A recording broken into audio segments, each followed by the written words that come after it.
Hello दोस्तों, JSSC परीक्षा में एक बार फिर से आपका स्वागत है।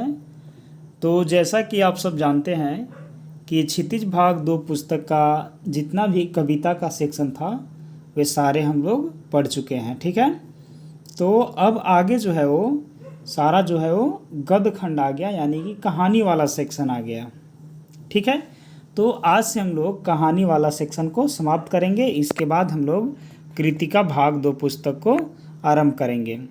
ठीक है, तो इसमें दोस्तों आगे जो है वो नेताजी का चश्मा चैप्टर आज हम लोग इस वीडियो में देखेंगे। उसके बाद बाल गोविंद भगत चैप्टर का नाम है। उसके बाद लखनवी अंदाज, उसके बाद मानवीय करुणा का दिव्य चमक, उसके बाद एक कहानी यह भी, उसके बाद स्त्री शिक्षा के विरुद्ध कुतर्कों का खंडन, उसके बाद है नौबत खाने में इबादत, और आखिरी चैप्टर है इस बुक का संस्कृति। ठीक है, तो ये सब चैप्टर हम लोग ख़त्म करने के बाद ही कृतिका भाग 2 पुस्तक को ख़त्म कर लेंगे। तो आज इस वीडियो में नेताजी का चश्मा चैप्टर जो है वो एंड हो जाएगा। तो आगे आने वाले जो है लगभग 7 वीडियो में, ठीक है, इसके बाद जो है 7 वीडियो में आपका जो चैप्टर है क्षितिज भाग 2 पुस्तक का सारा समाप्त हो जाएगा। उसके बाद हम लोग कृतिका भाग 2 को आरंभ कर लेंगे। ठीक है, तो चलिए हम लोग कहानी वाला खंड को आरंभ करते हैं। देखिए, गद्य खंड यानी कि कहानी वाला सेक्शन। आधुनिक काल में गद्य का आविर्भाव सबसे प्रधान साहित्यिक घटना माना गया है। तो ऐसा किसके द्वारा कथन दिया गया था, किसके द्वारा माना गया था? तो रामचंद्र शुक्ल के द्वारा। ठीक है, तो ये लाइन आपसे डायरेक्ट भी पूछ लिया जा सकता है कि किसने माना है कि आधुनिक काल में जो गद्य का आविर्भाव मतलब उसका रचना उत्पन्न हुआ है, ठीक है, वह सबसे साहित्यिक प्रधान घटना है। तो ऐसा रामचंद्र शुक्ल का मानना है। ठीक है, इन्होंने ही ये कथन दिया था। ठीक है, चलिए तो हम लोग आरंभ करते हैं आज स्वयं प्रकाश के द्वारा जो लिखा गया है नेताजी का चश्मा उसको। ठीक है, इससे पहले हम लोग क्या करते हैं कि एक ट्रिक देख लेते हैं कि आखिर सारे चैप्टरों का नाम और सारे लेखकों का नाम जो कहानी वाला सेक्शन में है वो कैसे याद रखेंगे। ठीक है, तो देखिए, नेताजी का चश्मा के लेखक का नाम है स्वयं प्रकाश। देख लीजिए, चश्मा कौन आदमी लगाएगा? तो चश्मा वह आदमी लगाएगा जिसका आँख जो है ना वो थोड़ा सा उसके आँख में प्रॉब्लम है। ठीक है, माने स्वयं उसका स्वयं की आँख में कुछ प्रॉब्लम है ना। तो चश्मा कौन लगाएगा? जिसका स्वयं की आँख में कुछ प्रॉब्लम है। तो चश्मा से याद रखिएगा नेताजी का चश्मा, और स्वयं से याद रखिएगा स्वयं प्रकाश। उसके बाद है दोस्तों यहाँ से आगे कि राम वृक्ष बेनीपुरी के द्वारा लिखा गया है बाल गोविंद भगत। ठीक है, अब देखिए, तो यहाँ पास भगत लोग क्या करेंगे, जो भक्त होंगे वो सब क्या करेंगे? तो राम का नाम जपेंगे एक तरह से, है ना। जो भक्त होंगे वो क्या करेंगे? राम का नाम जपेंगे। तो यहाँ से आप कर सकते हैं कि बाल गोविंद भगत के लेखक हैं यहाँ पास राम वृक्ष बेनीपुरी। ठीक है, चलिए आगे बढ़ते हैं। चाहे ऐसे भी कर सकते हैं कि जो गोविंद है, ठीक है, तो गोविंद को क्या पसंद है? पूरी पसंद है। गोविंद को क्या पसंद है? पूरी पसंद है। तो ऐसे भी आप कर सकते हैं। ठीक है, आगे है यशपाल। यशपाल के लेखक है लखनवी अंदाज, है ना। देखिए, अब लखनवी अंदाज कहने का मतलब क्या है कि थोड़ा सा सेखी बघारना, है ना। तो कौन अपना अंदाज दिखाएगा? जिसके पास उसका अपना यश रहेगा। ठीक है, यश, वैभव, प्रसिद्धि ये सब होता है। तो अपना लखनवी अंदाज कौन दिखा सकता है? जिसके पास यश रहेगा, प्रसिद्ध रहेगा वो, है ना। तो लखनवी अंदाज लिखे हैं यशपाल। आगे है मानवीय करुणा का दिव्य चमक, उसको लिखे हैं सर्वेश्वर दयाल सक्सेना। अब देखिए, करुणा, है ना, तो करुणा किसके अंदर होगा? तो जिसके अंदर दया होगा। करुणा किसके अंदर होगा? जिसके अंदर दया होगा। तो करुणा से याद रखिएगा मानवीय करुणा का दिव्य चमक, और दया से याद रखिएगा सर्वेश्वर दयाल सक्सेना। ठीक है, चलिए आगे देखिए। आगे है इसके बाद, यह कहानी, अरे एक कहानी यह भी, है ना, एक कहानी यह भी। तो एक कहानी यह भी के लेखक का नाम है मनु भंडारी। क्या नाम है? मनु भंडारी। तो देखिए, भंडार हम लोग क्या करते हैं, तो जितना भी जो अनाज होता है उसका हम लोग क्या करते हैं, भंडारण करते हैं, है ना। तो 1 बोरा 2 बोरा 3 बोरा ऐसे कर कर क्या करते हैं, भंडार। लेकिन चूंकि यहाँ हम लोग पढ़ रहे हैं तो यहाँ कहानी पढ़ रहे हैं, यानी कि एक कहानी को संग्रह करेंगे, दूसरे कहानी को संग्रह करेंगे, तीसरे कहानी को संग्रह करेंगे, तो क्या कर रहे हैं, भंडार लगाते जा रहे हैं इस कहानियों का। तो एक कहानी का भंडार, 2 कहानी का भंडार। तो इससे ट्रिक से आप याद कर सकते हैं कि एक कहानी यह भी के लेखक हैं मनु भंडारी। ठीक है, चलिए आगे बढ़ते हैं। देखिए आगे है इसके बाद, महावीर प्रसाद द्विवेदी जो है स्त्री शिक्षा के विरुद्ध कुतर्कों का खंडन लिखे हैं, है ना। तो देखिए, महावीर कौन व्यक्ति रहेगा समाज में, है ना। समाज में वह व्यक्ति महावीर रहेगा जो खुद भी शिक्षित रहेगा और स्त्री शिक्षा के बारे में बात करेगा। स्त्री शिक्षा के बारे में जो बात करेगा वो क्या रहेगा, महावीर रहेगा। तो यहाँ से ऐसे आप याद रख सकते हैं कि महावीर प्रसाद द्विवेदी लिखे हैं स्त्री शिक्षा के विरुद्ध कुतर्कों का खंडन। आगे है यतीन्द्र मिश्र, नौबत खाने में इबादत, है ना। तो नौबत खाने में इबादत कौन लिखे हैं, यतीन्द्र मिश्र। ठीक है, तो यहाँ से आप इबादत देख लीजिएगा। ठीक है, इबादत करना, और यहाँ है यति, है ना। तो ये दोनों जो लाइन है, यति और इबादत, थोड़ा उर्दू टाइप का लग रहा है, तो यहाँ से आप टिक कर सकते हैं। ठीक है, या 1-2 ऐसे भी याद रख सकते हैं, अच्छा से याद रखिए। आगे है भदंत आनंद कौशल्यायन। तो ये संस्कृति के लेखक हैं। तो देखिए, भदंत आनंद कौशल्यायन कहने से कैसा लग रहा है, लग रहा है कि संस्कृत का नाम है। कैसा लग रहा है कि संस्कृत का नाम है। तो उसी से आप याद रखिएगा कि संस्कृति के लेखक हैं भदंत आनंद कौशल्यायन। ठीक है, चलिए अब हम लोग चैप्टर में आगे बढ़ते हैं। देखिए, चैप्टर अब शुरू करते हैं। तो सबसे पहले हम लोग कवि परिचय पढ़ेंगे, उसके बाद चैप्टर डिस्कशन, और उसके बाद चैप्टर से संबंधित महत्वपूर्ण MCQ सोल्व करेंगे। ठीक है, तो चलिए अब हम लोग कवि परिचय में स्वयं प्रकाश जी का परिचय से आरंभ करते हैं। देखिए, कवि परिचय स्वयं प्रकाश लेखक का नाम है। उनका जन्म हुआ था 20 जनवरी 1947 को। कवि का जन्म कब हुआ था, तो 20 जनवरी 1947 को। कहाँ हुआ था, तो ये हुआ था उनका जन्म दोस्तों इंदौर मध्य प्रदेश में। ठीक है, यानी कि वहाँ उनका क्या था, ननिहाल था, इंदौर।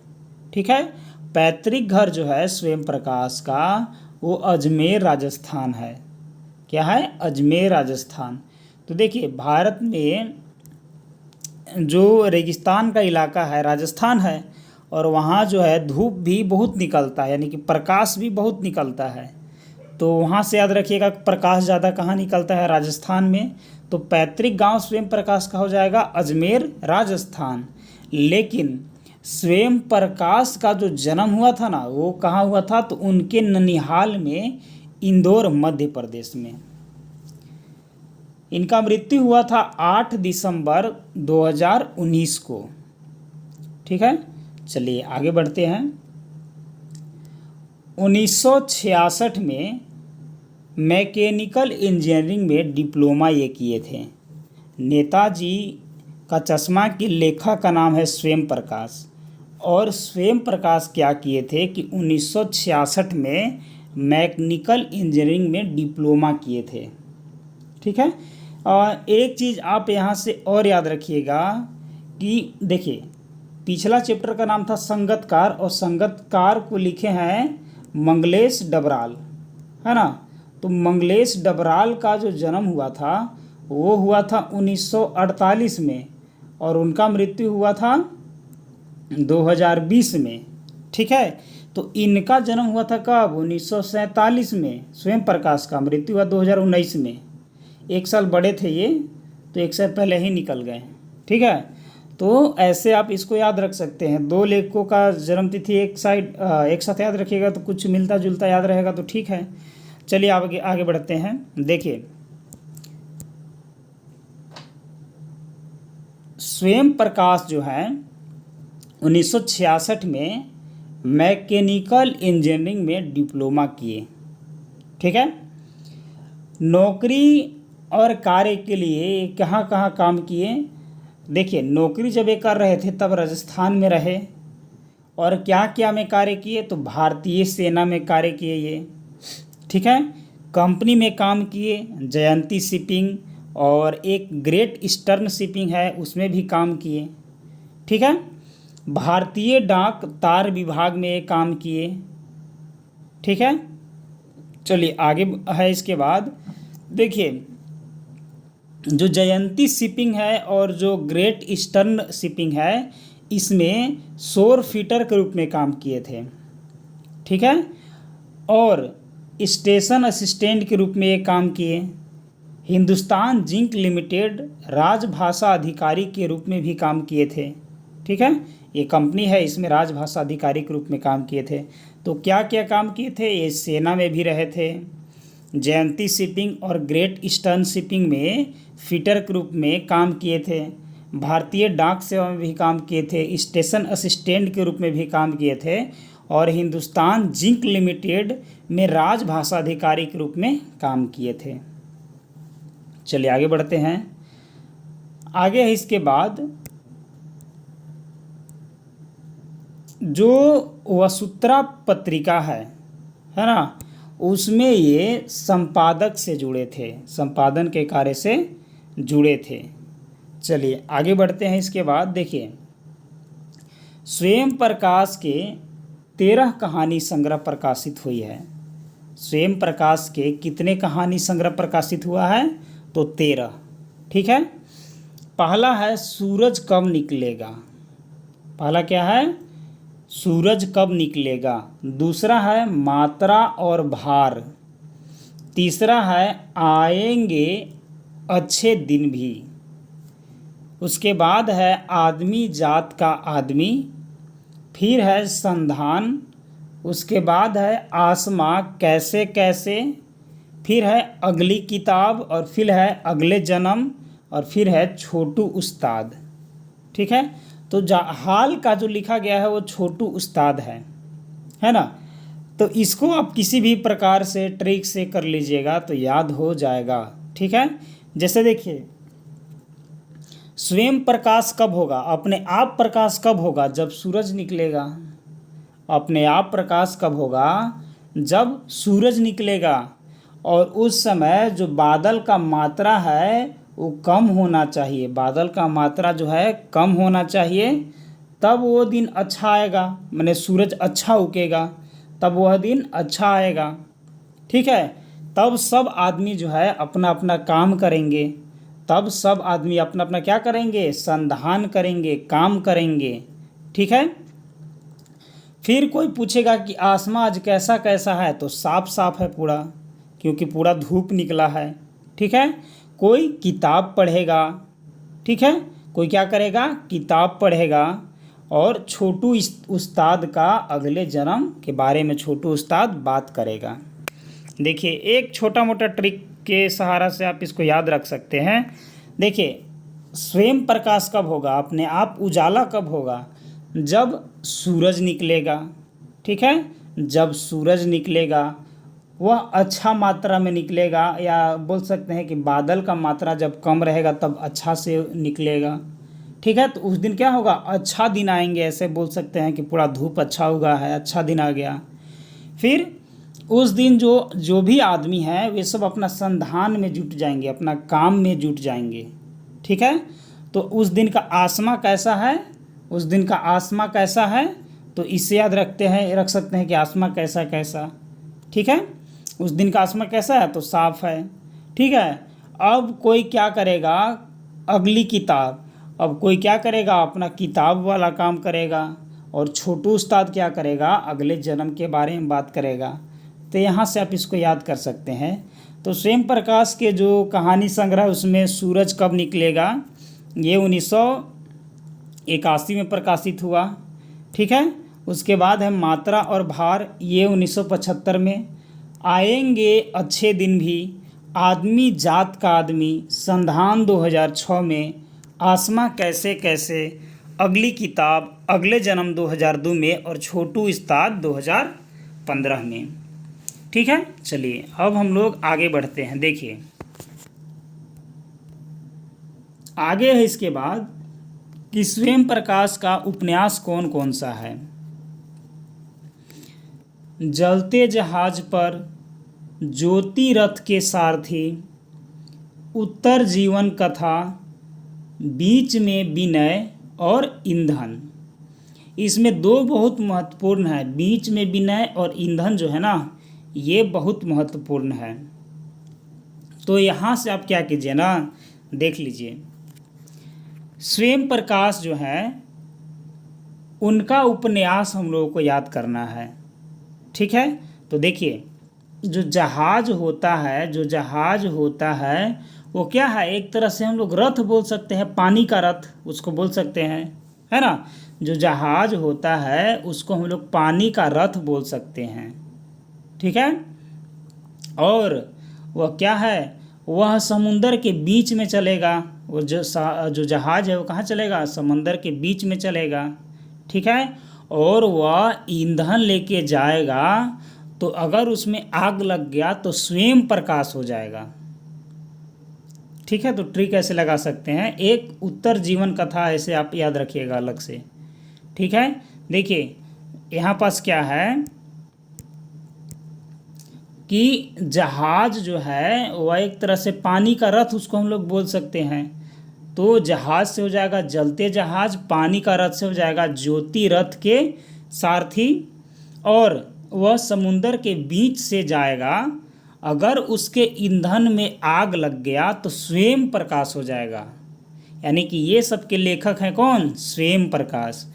तो जलते जहाज पर, ज्योति रथ के सारथी, उत्तर जीवन कथा, बीच में विनय और ईंधन के लेखक हैं स्वयं प्रकाश। ठीक है। और इनका नाटक जो है वह है फिनिक्स। स्वयं प्रकाश का नाटक कौन है, फिनिक्स है। स्वयं प्रकाश का नाटक कौन है, फिनिक्स है। अब देखिए अगर नाव में ईंधन रखा था, अगर वो जल गया तो उसका कहानी क्या हो जाएगा, फिनिश। उसका कहानी क्या हो जाएगा, तो उसका कहानी हो जाएगा दोस्तों फिनिश। तो फिनिश से आप याद रखिएगा फिनिक्स। फिनिक्स क्या है, तो स्वयं प्रकाश का नाटक है। ठीक है। जो जहाज जा रहा था समुद्र के बीच से, है ना, उसमें अगर उसके ईंधन में अगर आग लग जाएगा तो उसका कहानी क्या हो जाएगा, फिनिश। तो फिनिश से याद रखिएगा फिनिक्स, उसका नाटक है स्वयं प्रकाश का। चलिए आगे बढ़ते हैं। देखिए सम्मान उनको क्या क्या मिला है, तो राजस्थान साहित्य अकादमी सम्मान मिला है, क्योंकि वो मूल रूप से राजस्थान के ही थे। विशिष्ट साहित्यकार सम्मान उनको मिला है। वनमाली स्मृति पुरस्कार मिला है, पहल सम्मान मिला है, कथाक्रम सम्मान मिला है, बाल साहित्य अकादमी पुरस्कार मिला है। तो किसके लिए, तो प्यारे भाई राम सहाय रचना के लिए।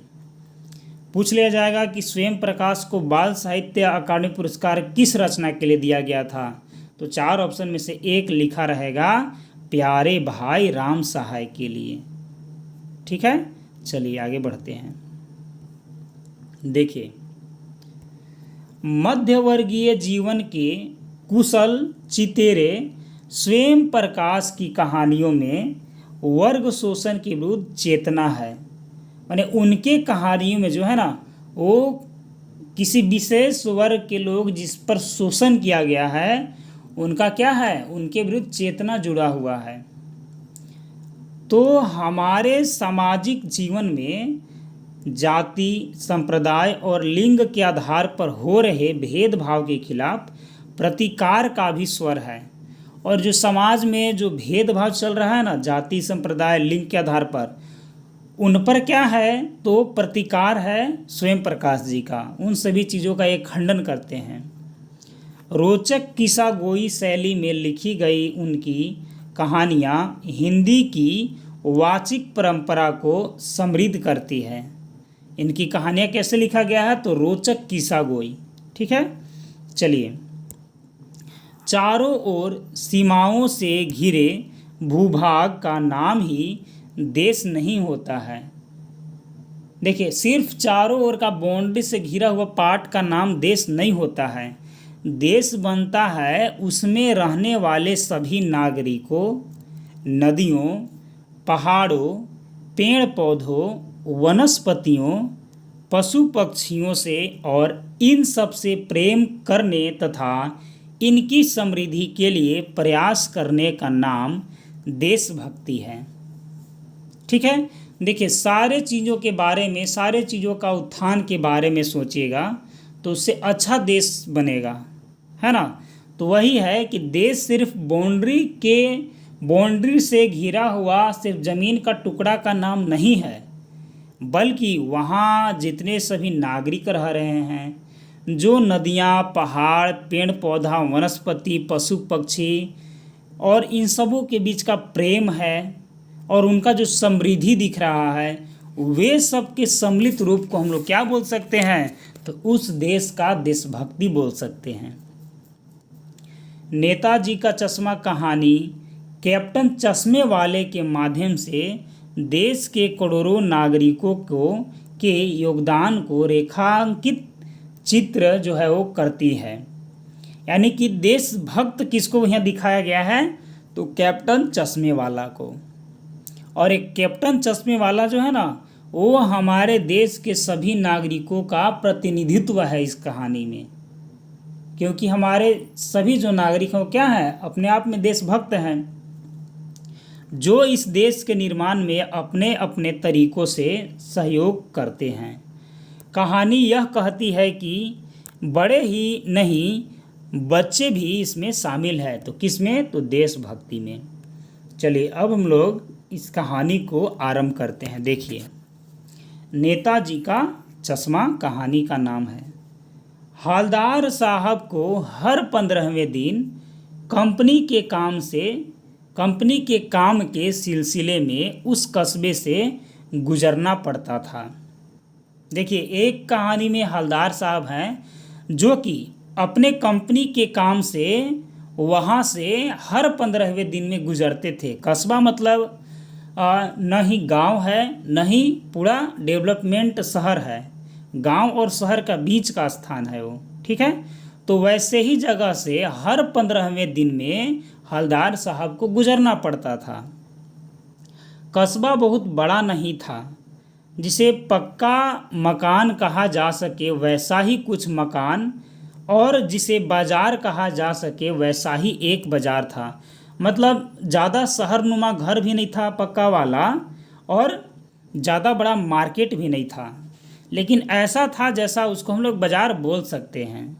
कस्बे में एक लड़कों का स्कूल, एक लड़कियों का स्कूल, एक सीमेंट का छोटा सा कारखाना, 2 ओपन एयर सिनेमा घर और एक ठो नगर पालिका थी। तो ये प्रश्न पूछ लिया जाएगा डायरेक्ट कि क्या क्या वहाँ पास था। तो याद रखिएगा, एक लड़कों का स्कूल, एक लड़कियों का स्कूल, एक सीमेंट का छोटा सा कारखाना, 2 ओपन एयर सिनेमा घर और एक ठो नगर पालिका था। तो ये याद रखिएगा कि क्या क्या चीज़ था। नगर पालिका भी तो कुछ न कुछ करती भी रहती थी। कभी कोई सड़क पक्का करवा दी, कभी कुछ पेशाब घर बनवा दिए, कभी कबूतरों की छतरी बनवा दी, तो कभी कवि सम्मेलन करवा दिए। यानी कि वहाँ का जो नगर पालिका था ना, वो भी अपने तरफ से कुछ ना कुछ करते रहता था।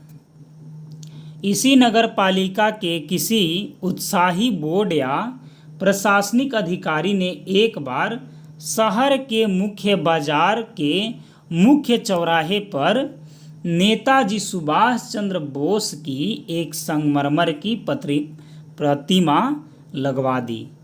तो कौन वहाँ मूर्ति स्थापित किया था? तो जो वहाँ पास नगर पालिका था ना, तो उसी नगर पालिका का कोई प्रशासनिक अधिकारी वहाँ पास शहर के बीचों बीच, जो कस्बा था उसके बीचों बीच जो है, वो सुभाष चंद्र बोस का मूर्ति यानी कि प्रतिमा लगवा दिए थे। यह कहानी उसी प्रतिमा के बारे में है, बल्कि उसके भी एक छोटे से हिस्से के बारे में है, उस मूर्ति का छोटा सा हिस्सा के बारे में। पूरी बात तो अब पता नहीं, लेकिन लगता है कि देश के अच्छे मूर्तिकारों की जानकारी नहीं होने और अच्छी मूर्ति की लागत अनुमान और उपलब्ध बजट से कहीं बहुत ज़्यादा होने के कारण काफ़ी समय ऊहापोह और चिट्ठी पत्री के में बर्बाद हुआ होगा, और बोर्ड की शासन अवधि समाप्त होने की घड़ियों में किसी स्थानीय कलाकार को ही अवसर देने का निर्णय किया गया होगा। देखिए, हवलदार साहब जब मूर्ति को देखे तो उनको ऐसा लगता है कि ना ही उसको बहुत प्रसिद्ध मूर्तिकार उस मूर्ति को बनवाया है, या उनको ऐसा मालूम पड़ता है कि शायद जो नगर पालिका का जो चेयरमैन होगा उसका क्या होगा, तो समय अवधि समाप्त होने लगा होगा, तो किसी स्थानीय कलाकार को पकड़ करके उस मूर्ति को बनवाया होगा। आगे, और अंत में कस्बे की इकलौते हाई स्कूल के एकलौते ड्राइंग मास्टर, ठीक है, तो कौन थे वो? कस्बे के एकलौते हाई स्कूल के एकलौते ड्राइंग मास्टर मान लीजिए मोतीलाल जी को ही यह काम सौंप दिया गया होगा, जो महीने भर में मूर्ति बनाकर पटक देने का विश्वास दिला रहे थे। तो मोतीलाल क्या कहते थे कि 1 महीने मूर्ति रेडी हो जाएगा। चलिए आगे देखिए। जैसा कि कहा जा चुका है, मूर्ति संगमरमर की थी। मूर्ति किससे बनी थी दोस्तों? तो वह संगमरमर से बनी थी। टोपी की नोक से कोट के दूसरे बटन तक कोई 2 फुट ऊंची थी। तो मूर्ति की ऊंचाई आपसे पूछ लिया जाएगा प्रश्न में कि मूर्ति का ऊंचाई कितना था, तो याद रखिएगा 2 फुट ऊंची मूर्ति थी, ठीक है, जिसे कहते हैं बस्ट, ठीक है, और मैंने बेस्ट कहना चाहिए यहाँ पास, इसीलिए वहाँ पास बस्ट लिखा गया है। और सुंदर थी। नेताजी सुंदर लग रहे थे, कुछ कुछ मासूम और कमसीन लग रहे थे। कौन? तो नेताजी। फौजी वर्दी में मूर्ति को देखते ही दिल्ली चलो और तुम मुझे खून दो वगैरह याद आने लगते थे। यानी कि ये मूर्ति जो था ना, वो क्या था? बेस्ट था, सुंदर था, मासूम और कमसीन लगता था देखने से। फौजी वर्दी में ऐसा मूर्ति लगता था कि मूर्ति से नेताजी जैसे मानो बोल रहे हैं कि दिल्ली चलो या तुम मुझे खून दो, ऐसा मैंने याद आ जाता था। इस दृष्टि से यह सफल और सराहनीय प्रयास था, ठीक है, मैंने देखा जाए तो मूर्तिकार का यह सराहनीय प्रयास था। केवल एक चीज़ की कसर थी जो देखते ही खटकती थी। नेताजी की आंखों पर चश्मा नहीं था। यही चीज़ का सिर्फ कमी था, सिर्फ चश्मा का। यानी चश्मा तो था लेकिन संगमरमर का नहीं था। एक सामान्य और सचमुच के चश्मे का बड़ा चौड़ा काला फ्रेम मूर्ति को पहना दिया गया था। देखिए, चश्मा तो था लेकिन वो रियल वाला चश्मा था, ठीक है, वो काला कलर का था और चौड़ा फ्रेम वाला चश्मा था। हवलदार साहब जब पहली बार इस कस्बे से गुजरे और चौराहे पर पान खाने रुके, तभी उन्होंने इसे लक्षित किया, मैंने उस चश्मे को टारगेट किए, उसको देखे, ठीक है ना, और उनके चेहरे पर एक कौतुक भरी मुस्कान फैल गई। अब चश्मा संगमरमर का है, अरे सॉरी, मूर्ति जो है वो संगमरमर का है और चश्मा रियल वाला है, तो थोड़ा सा देखने से तो थोड़ा सा लगेगा ना मजाकिया टाइप का, तो इनको थोड़ा सा हंसी आया। यह आइडिया भी ठीक है, उन्होंने सोचा कि यह आइडिया भी ठीक है, मूर्ति पत्थर की लेकिन चश्मा रियल। ठीक है, माने वो ऐसे ही नज़रअंदाज कर दिए कि चलिए ये आइडिया भी ठीक है, चश्मा तो है ना किसी चीज़ का।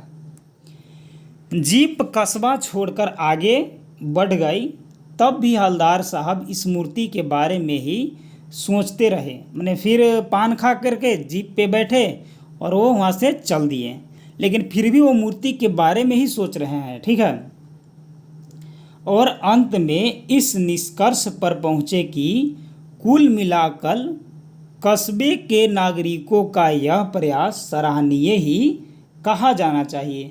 और सोचते सोचते हवलदार साहब अपना निष्कर्ष पर पहुँचे कि सराहनीय काम है, जितने भी लोग हैं कस्बे के उनका सराहनीय काम है। महत्व मूर्ति के रंग रूप या कद का नहीं, उस भावना का है, वरना तो देशभक्ति भी आजकल मजाक की चीज़ होती जा रही है। देखिए, हवलदार साहब सोचे कि कम से कम मूर्ति तो बना है और वहाँ पर चश्मा भी है, लेकिन अब तो देशभक्ति देखने को मिल ही नहीं रही है, लेकिन कम से कम उस कस्बे में तो कम से कम मूर्ति भी लगाया गया है। दूसरी बार जब हवलदार साहब उधर से गुजरे तो उन्हें मूर्ति में कुछ अंतर दिखाई दिया। देखिए, अब हर 15 दिन पर वो कस्बा से गुजरते थे, तो अब वो दूसरी बार उस कस्बे से जब गुजर रहे थे तो इस बार उनको मूर्ति में कुछ अंतर दिखाई दिया। ध्यान से देखा तो पाया कि चश्मा दूसरा है। पहले मोटे फ्रेम वाला चौकोर चश्मा था काला रंग का, अब तार के फ्रेम वाला गोल चश्मा है। ठीक है, देख लीजिए, चश्मा बदल गया है, पहले चौकोर फ्रेम वाला था, अब तार के फ्रेम वाला गोल चश्मा है। हवलदार साहब का कौतुक और बढ़ गया। ठीक है ना, उनके दिमाग में जो कौतूहल था कि मूर्ति संगमरमर का, चश्मा ओरिजिनल, तो वैसा ही जो है कौतूहल और बढ़ गया। वाह भाई, क्या आइडिया है, मूर्ति कपड़े नहीं बदल सकती लेकिन चश्मा तो बदल ही सकती है, ऐसा हवलदार साहब सोचे। तीसरी बार फिर नया चश्मा था, और जब तीसरी बार फिर 15 दिन के बाद जब वो गुजर रहे थे तो देखे कि फिर नया चश्मा है तीसरी बार। हवलदार साहब की आदत पड़ गई, हर बार कस्बे से गुजरते समय चौराहे पर रुकना, पान खाना और मूर्ति को ध्यान से देखना। एक बार जब कौतूहल दुधरमयी हो उठा तो पान वाले से ही पूछ लिया, क्यों भाई, क्या बात है, ये तुम्हारे नेताजी का चश्मा हर बार बदल कैसे जाता है। देखिए, दुधरमयी माने कि जानने का इच्छा बहुत ज़्यादा बढ़ गया है ना, तो पूछ लिए पान वाले से कि क्यों भाई, तुम्हारे नेताजी का चश्मा इसे बदलता कैसे रहता है। पान वाले के खुद के मुंह में पान ठूसा हुआ था। वह एक काला मोटा और खुशमिजाज आदमी था। तो देखिए, पान वाला का भी पूछ ले जाता है कि वो कैसा व्यक्ति था, तो काला मोटा खुशमिजाज, याद रखिएगा। हवलदार साहब का प्रश्न सुनकर वह आंखों ही आंखों में हंसा, उसकी तोंद थिरकी। ठीक है, मतलब मुंह में जो वो जमा कर रहा था ना थूक, उसको आगे लाने के लिए उसका मुंह थिरका। पीछे घूमकर उसने दुकान के नीचे पान थूका और अपनी लाल काली बतीसी दिखाकर बोला, कैप्टन चश्मे वाला करता है। ठीक है, उसका बतीसी कैसा था, तो लाल काली, क्योंकि वो भी पान खाता रहता होगा हमेशा, तो लाल काला बतीसी हो गया था। तो ये किसका कारनामा है, तो कैप्टन चश्मे वाला ऐसा करता है, पान वाले ने बताया। क्या करता है, हवलदार साहब को कुछ समझ नहीं पाए।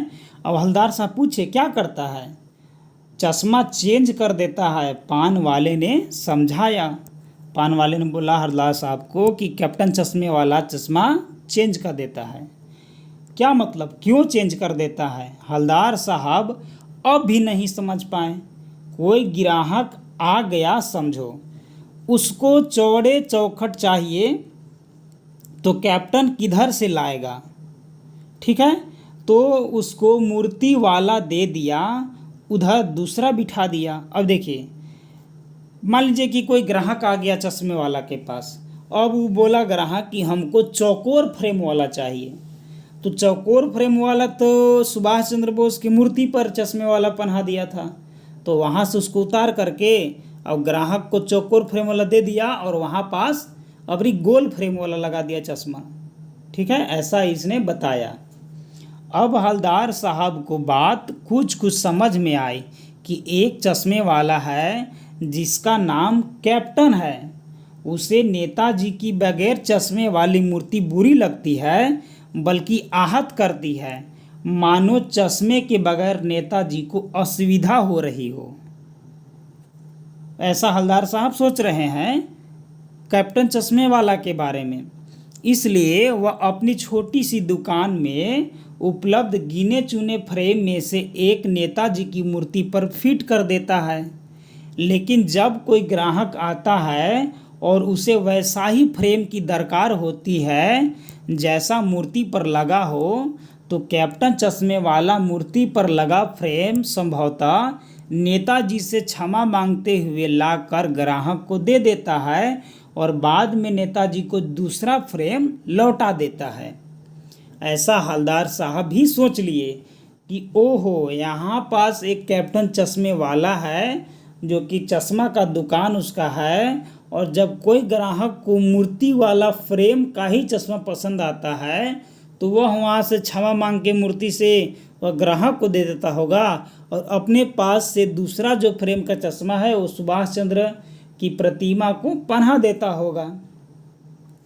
लेकिन भाई एक बात अभी भी समझ नहीं आई। हवलदार साहब ने पान वाले से फिर पूछा, नेताजी की ओरिजिनल चश्मा कहाँ गया? तो ऐसा पान वाले से पूछे हवलदार साहब कि आखिर बताइए कि नेताजी का जो ओरिजिनल चश्मा है वो कहाँ चल गया। पान वाला दूसरा पान मुंह में ठूस चुका था। दोपहर का समय था, दुकान पर भीड़ भाड़ अधिक नहीं थी। वह फिर आंखों ही आंखों में हंसा। उसकी तोंद थिरकी। कत्थे की डंडी फेंक पीछे मुड़कर उसने नीचे पीक थूकी और मुस्कुराता हुआ बोला, मास्टर बनाना भूल गया। यानी मास्टर मोतीलाल जो था ना, वो बनाना ही भूल गए चश्मा। पान वाले के लिए यह एक मज़ेदार बात थी। ये वाला जो बात था ना वो मज़ेदार बात थी, लेकिन हवलदार साहब के लिए चकित और द्रवित करने वाली बात थी। यानी वह ठीक ही सोच रहे थे। मूर्ति के नीचे लिखा, मूर्तिकार मास्टर मोतीलाल वाकई कस्बे का क्या था, अध्यापक था। बेचारे ने महीने भर में मूर्ति बनाकर पटक देने का वादा कर दिया होगा, बना भी ली होगी, लेकिन पत्थर में पारदर्शी चश्मा कैसे बनाया जाए। अब पत्थर का पारदर्शी चश्मा जिससे इस पार से उस पार देख सके, ऐसा बनाना तो इम्पॉसिबल है। चलिए आगे बढ़ते हैं।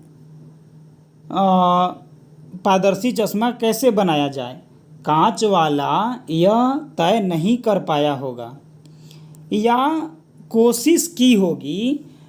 मैंने वो सोचा होगा कि कांच वाला बनाए कि पत्थर का बनाए, तो ये तय नहीं किया होगा। और वो कोशिश भी किया होगा चश्मा बनाने का, तो शायद असफल हो गया होगा, या बनाते बनाते कुछ और बारीकी के चक्कर में चश्मा टूट गया होगा, या पत्थर का चश्मा अलग से बनाकर फिट किया होगा और वह निकल गया होगा। उफ, ये सब जो है ना हवलदार साहब सोच रहे थे कि चाहे तो नहीं बनाया होगा, चाहे वो सोचने में रह गया होगा कि शीशा का लगाए कि पत्थर के लगाएं, चाहे पत्थर के बनाया भी होगा लेकिन बारीकी कारीगरी के कारण चश्मा टूट गया होगा, या चश्मा लगाया भी होगा तो कोई उसे ले गया होगा, या वो जो है उसको मतलब कोई ले गया होगा। तो ये सब सोचते सोचते हवलदार साहब बोले कि उफ।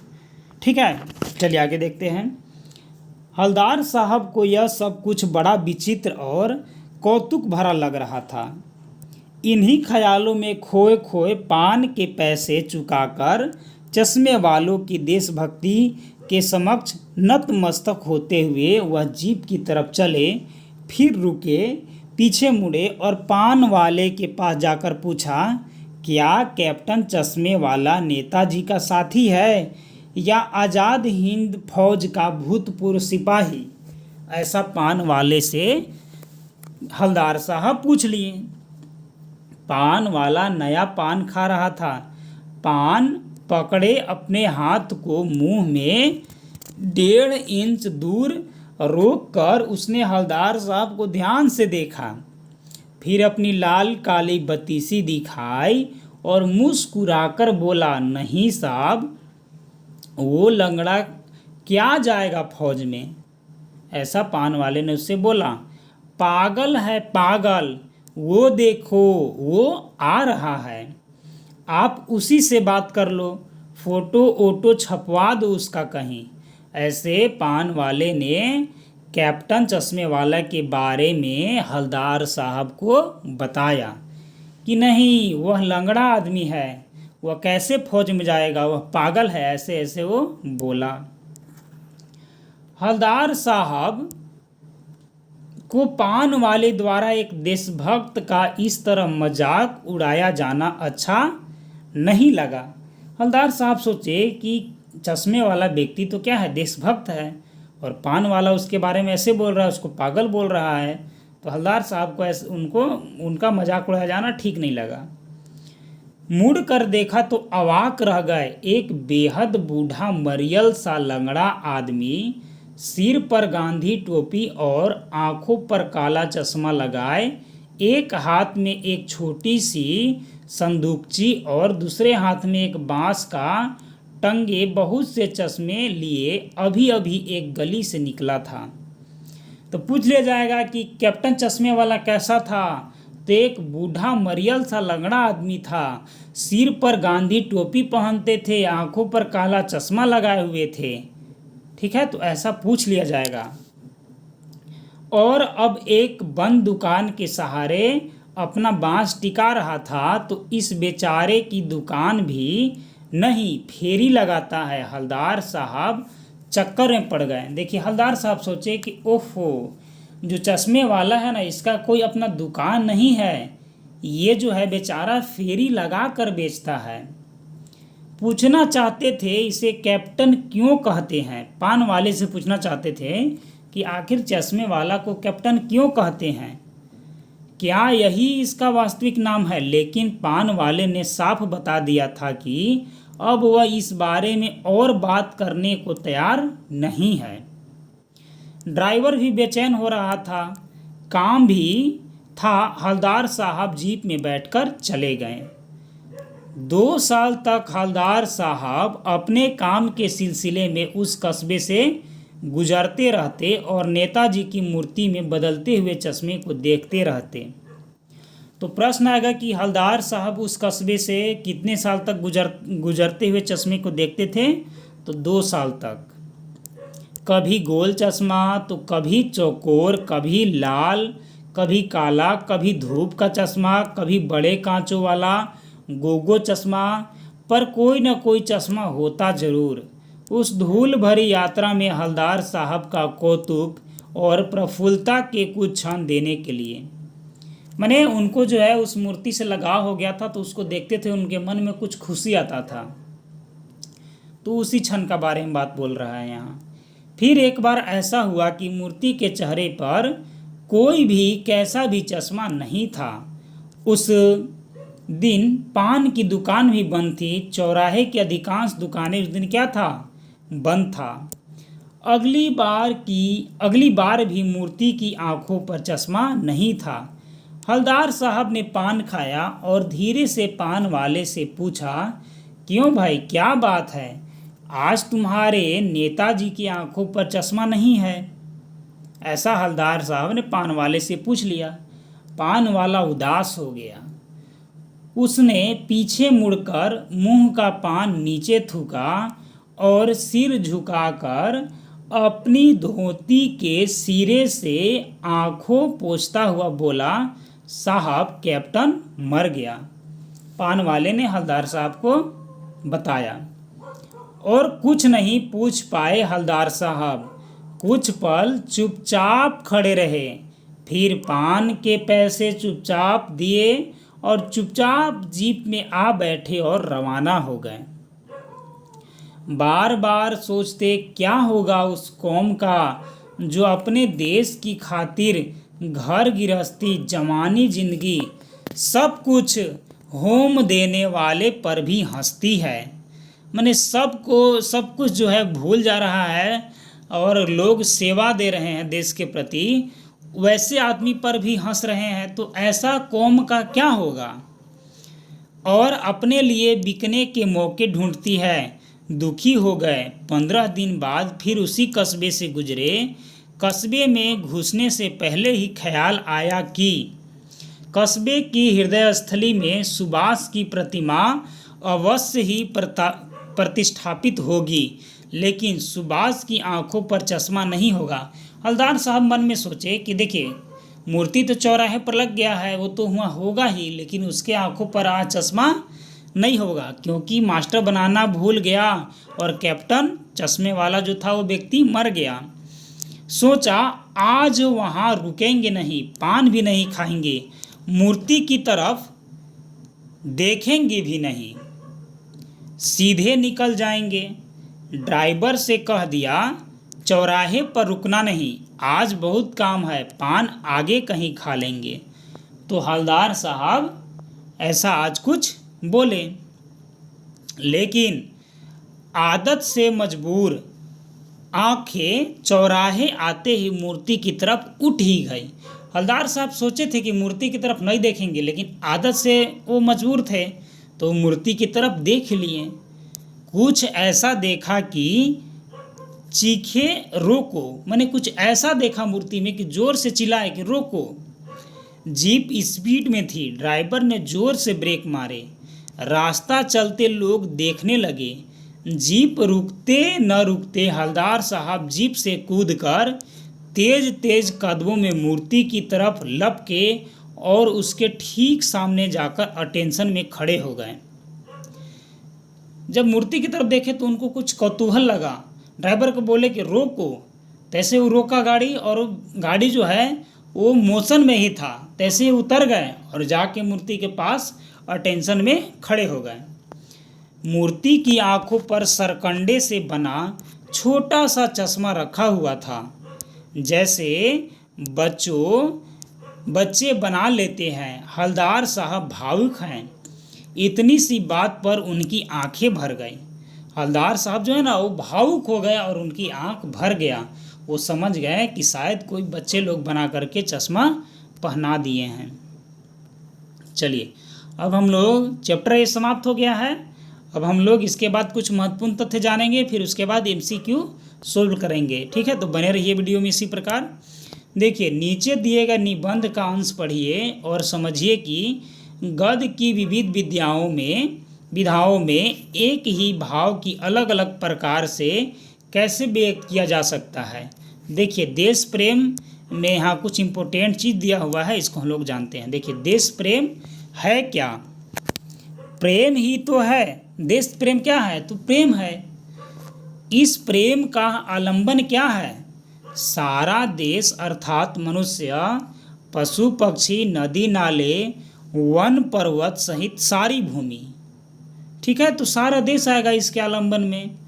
यह प्रेम किस प्रकार का है? यह साहचर्यगत प्रेम है, जिसके बीच हम रहते हैं, जिन्हें बराबर आँखों से देखते हैं, जिनकी बातें बराबर सुनते रहते हैं, जिनका हमारा हर घड़ी का साथ रहता है। सारांश यह है कि जिनके सानिध्य का हमें आभास पड़ जाता है, उनके प्रति लोभ या राग हो सकता है। देखिए, जिनका लगाव हो जाएगा ना, तो उनके प्रति लोभ हो जाएगा कि उनके साथ रहने का। ठीक है, ये सब टाइप का। देश प्रेम यदि वास्तव में अंतःकरण का कोई भाव है तो यही हो सकता है। यदि यह नहीं है तो वह कोरी बकवास या किसी और भाव के संकेतों के लिए गढ़ा हुआ शब्द है। यानी कि देखिए, देश प्रेम को मानना है तो दिल से मानना होगा। ठीक है, अन्यथा क्या है, अगर उसका उल्लंघन कीजिएगा तो वो बकवास बात है। चलिए आगे देखते हैं। यदि किसी को अपने देश से सचमुच में प्रेम है तो उसे देश के मनुष्य, पशु पक्षी, लता गुल्म, पेड़, वन, पर्वत, नदी, निझेर आदि सबसे प्रेम होगा। जब देश से प्रेम है तो देश में रहने वाले सभी चीज़ों से भी प्रेम होगा। वह सबको चाह भरी दृष्टि से देखेगा। वह सबकी सुध करके विदेश में आंसू बहाएगा। यदि वो विदेश चल गया है तो विदेश में जाकर के देश के चीज़ों का याद करके वो क्या करेगा, रोएगा। जो यह भी नहीं जानते कि कोयल किस चिड़िया का नाम है, वह यह भी नहीं सुनते कि चातक कहाँ चिल्लाता है। जो यह भी आँख भर नहीं देखते कि आम प्रणय सौरभपूर्ण मंजरिया से कैसे लदे हुए हैं। जो यह भी नहीं झांकते कि किसानों की झोंपड़ों के भीतर क्या हो रहा है। वे यदि बस बने ठने मित्रों के बीच प्रत्येक भारतवासी की औसत आमदनी का परता बताकर देश प्रेम का दावा करे तो उनसे पूछना चाहिए कि भाइयों, बिना रूप परिचय का यह प्रेम कैसा। जब देश प्रेम है तो सभी चीज़ों से प्रेम रहना चाहिए। इनका कवि का यही कहना है, लेखक का। जिनके दुख सुख के तुम कभी साथी नहीं हुए, उन्हें तुम सुखी देखना चाहते हो, ये कैसे समझे। देखिए, जब किसी के दुख सुख में कोई व्यक्ति शामिल ही नहीं होगा तो ये कैसे माना जाए कि उनके प्रति ये अच्छा चीज़ सोच रहा है। उनसे कोसों दूर बैठे बैठे, पड़े पड़े या खड़े खड़े तुम विलायती बोली में अर्थशास्त्र की दुहाई दिया करो, पर प्रेम का नाम उसके साथ न घसीटो। प्रेम हिसाब किताब नहीं है। हिसाब किताब करने वाले बहाड़े पर भी मिल सकते हैं। वह प्रेम नहीं है। हिसाब किताब करेगा तो प्रेम क्या है, पर प्रेम करने वाला नहीं मिल सकता है भाड़ा पर। ठीक है, हिसाब किताब से देश की दशा का ज्ञान मात्र हो सकता है। हित चिंतन और हित साधन की प्रवृत्ति कोरो ज्ञान से भिन्न है। वह मन के वेग या भाव पर अवलंबित है। उसका संबंध लोभ या प्रेम से है, जिसके बिना अन्य पक्ष में आवश्यक त्याग का उत्साह नहीं हो सकता है। देश प्रेम जब होगा तो त्यागने का क्षमता भी होगा। ठीक है, तो ये जो देश प्रेम लिखे हैं ये आचार्य रामचंद्र शुक्ल लिखे हैं। तो मान लेते हैं कि यदि आपसे पूछ लिया जाएगा कि देश प्रेम कौन लिखे हैं तो आचार्य रामचंद्र शुक्ल, या ये स्टांजा देख करके आपसे पूछ लिया जाएगा कि ये किसका कथन है तो आचार्य रामचंद्र शुक्ल का। हिंदी साहित्यकार के प्रसिद्ध इतिहासकार हैं ये। ठीक है, आचार्य रामचंद्र शुक्ल। चलिए, कहानी तो समाप्त हो गया था। ठीक है, अब हम लोग आगे बढ़ते हैं। एक भाषा में दूसरी भाषा के शब्दों के आने से उस भाषा का भावाभिव्यक्ति की क्षमता में वृद्धि होती है। भाषा का भंडार बढ़ जाता है। भाषा का स्वरूप आकर्षक हो जाता है। भाषा में प्रामाण्यता आ जाती है। देखिए, जब एक भाषा में दूसरे भाषा का कुछ शब्द आएगा ना तो भाषा का क्षमता बढ़ जाता है। जैसे देखिए, ऐसे तो यदि आप शुद्ध रूप से सिर्फ हिंदी ही बोलिएगा तो वो भी अच्छा लगेगा, लेकिन हिंदी बोलने में बीच बीच में अगर आप इंग्लिश का उपयोग कीजिएगा तो वह जो है ना थोड़ा सा और अच्छा लगेगा, थोड़ा सा आकर्षक लगेगा। तो वही यहाँ पास बताया गया है। ठीक है, चलिए अब हम लोग आगे बढ़ते हैं। देखिए, प्रश्न है बुक से कि निम्नलिखित वाक्य से निपात छाती और उनसे नए वाक्य बनाइए। ठीक है, देखिए, पहला है कि नगर पालिका थी जो कुछ न कुछ करती ही रहती थी। ठीक है, तो इनको निपात करके बनाना है तो यहाँ पास क्या हो जाएगा कि कुछ न कुछ, यानी कि तुम हमेशा कुछ न कुछ मांगते ही रहते हो। तो निपात क्या है, निगेटिव वर्ड, कुछ न कुछ, तो उसी से सेंटेंस बनाना है। किसी स्थानीय कलाकार को ही अवसर देने का निर्णय किया गया होगा। तो को ही यहाँ पास क्या है, को ही, तो राकेश को ही हमेशा अच्छा अंक मिलते हैं। ठीक है, चलिए। यानी चश्मा तो था लेकिन संगमरमर का नहीं था। तो था यहाँ से यूज करना है, यानी कि रास्ते में कोई सवारी तो नहीं, ऐसा मैंने बनाना है। हवलदार साहब अब भी नहीं समझ पाए, तो अब भी से बनाना है। तुम अब भी बाजार नहीं गए, ऐसा सेंटेंस बनाना है जिसमें ये सब वर्ड आए। ठीक है, ये सब। आगे है कि 2 साल तक हवलदार साहब अपने काम के सिलसिले में उस कस्बे से गुजरते रहे। तो में से यानी कि इस समय में तुम्हें अधिक मेहनत करनी चाहिए। तो ये सब हो गया। चलिए आगे बढ़ते हैं। आगे है कि निम्नलिखित वाक्यों को क्रमवाच्य में बदलिए। ठीक है, ये जो वाक्य है इसको क्रमवाच्य में बदलना है। वह अपनी छोटी सी दुकान में उपलब्ध गिने चुने फ्रेमों में से नेताजी की मूर्ति पर एक फिट कर देता है। इसको जब आप क्रमवाच्य में बदलिएगा, ठीक है, तो क्रमवाच्य में बदलने के बाद क्या हो जाता है, देखिए उसके द्वारा, यानी कि बाई लग जाता है, उसके द्वारा हो जाता है। ठीक है, जैसे कि राम ने रावण को तीर से मारा। ठीक है, तो तीर के द्वारा राम ने रावण को मारे।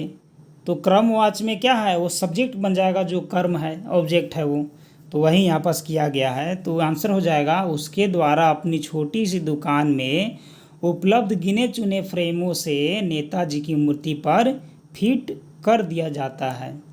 आगे है कि पान वाला नया पान खा रहा था, यानी कि पान वाले के द्वारा साफ बता दिया गया था, सॉरी, पान वाले नया पान खा रहा था, ये हो जाएगा।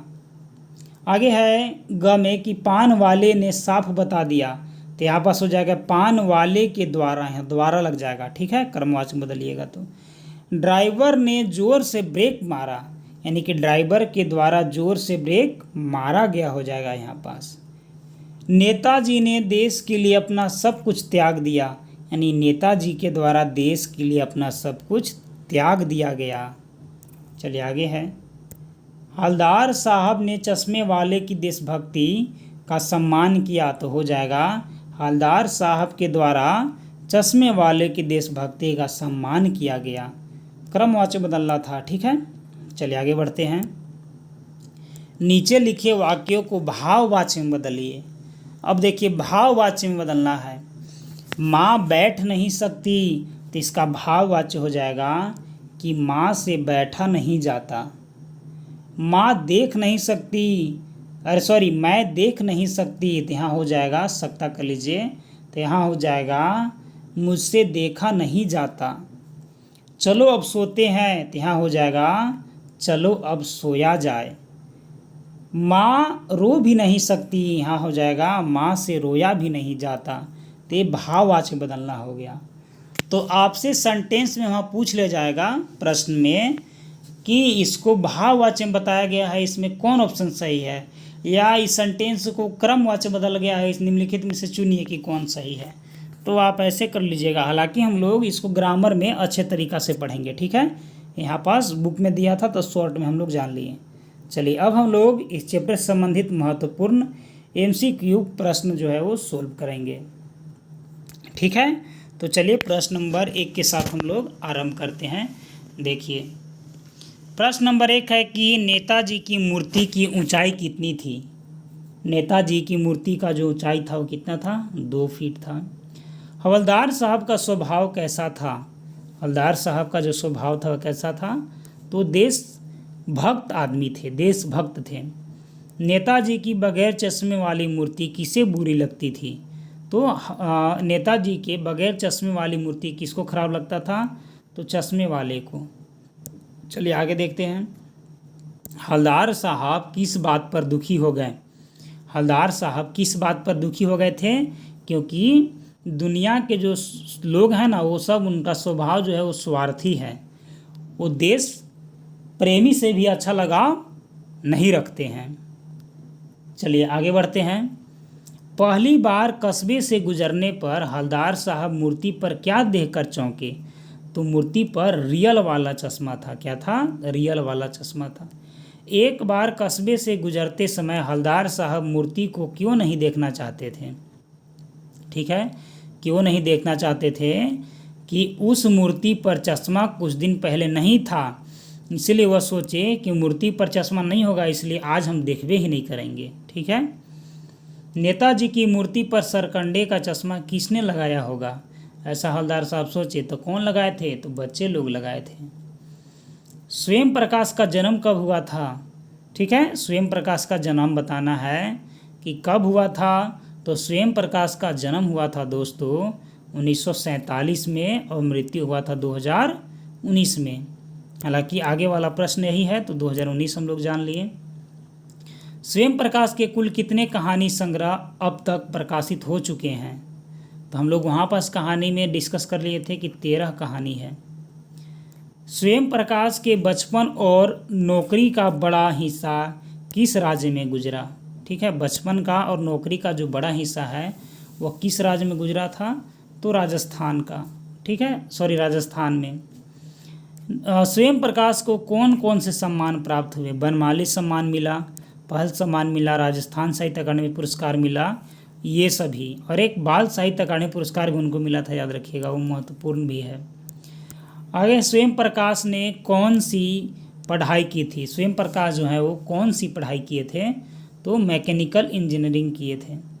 स्वयं प्रकाश का उपन्यास कौन सा है? स्वयं प्रकाश का उपन्यास बताना है कि उनका जो उपन्यास है वो कौन है। ठीक है, देखिए, चलिए 40 नंबर का आंसर दिए सभी लोग, तो उसका आंसर हो जाएगा ईंधन और बीच में विनय। ठीक है, बीच में विनय और ईंधन। हालांकि हम लोग ट्रिक में वहाँ देखे थे। ठीक है, चलिए आगे बढ़ते हैं। वहाँ पास एक ट्रिक में क्या था? एक ट्रिक में बीच में था वहाँ पास रथ। क्या था? रथ था। और एक में नाव था, है ना, तो वो भी आप याद रखिएगा। आगे है कि स्वयं प्रकाश किस पत्रिका का संपादन से जुड़े हैं? ठीक है, किस पत्रिका के संपादन से स्वयं प्रकाश जो है ना वो जुड़े हैं? तो वसुधा। ठीक है, वहाँ पास वसुत्रा हो गया है दोस्तों। ठीक है, शुरू में जब हम लोग पढ़ रहे थे ना वसुत्रा हो गया है, उसको आप करेक्ट कर लीजिएगा, वसुधा हो जाएगा। ठीक है, हालांकि मैं बता दे रहा हूँ कहाँ पास ऐसा हो गया है। तो देखिए, यहाँ पास जो है ना वसुधा होगा। ठीक है, वसुत्रा नहीं होगा, यहाँ पास वसुधा होगा। चलिए आगे हम लोग बढ़ते हैं क्वेश्चन की ओर। देखिए,